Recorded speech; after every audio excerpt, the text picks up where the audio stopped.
Сүйлөм ичинде толуктооштордун бардыгы эле бирдей кызмат аткара бербейт. Тактап айтканда, айрымдары кыймыл аракет менен тыгыз байланышта болот, ал эми башкалары кайыр формада таасир этет.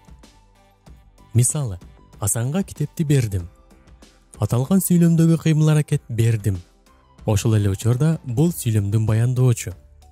Муну менен эки сөз байланышта келип, экөөбү тең толуктооштук милдетти аткарууда. Биринчиси Асанга, экинчиси китепти.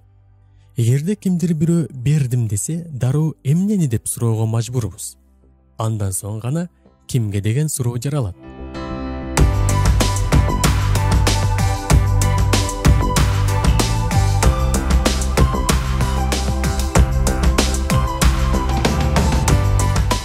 Китепти деген толуктооч, бердим деген кыймыл аракет процесси менен экинчи толуктоочко караганда тыгыз байланышып келүүдө.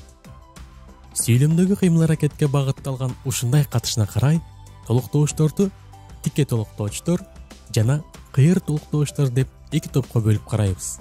Эгерде сүйлөмгө катышкан толуктоочтор табыш жөндөмөсүндө болсо, демек алар тике толуктоочтор.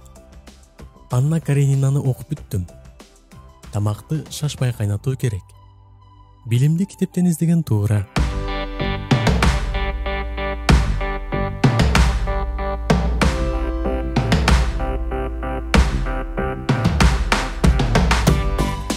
Мындан сырткары жөнүндө тууралуу жандооштору менен келген толуктоочторда тике толуктооч болуп түшөт.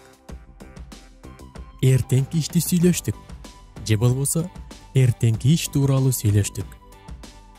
Бизге куйруучуктун акылмандыгын айтып берди, же бизге куйруучуктун акылмандыгы жөнүндө айтып берди. Ал эми сүйлөмгө катышкан барыш, жатыш жана чыгыш жөндөмөсүндө турган толуктоочтор кайыр толуктооштук кызматты аткарышат.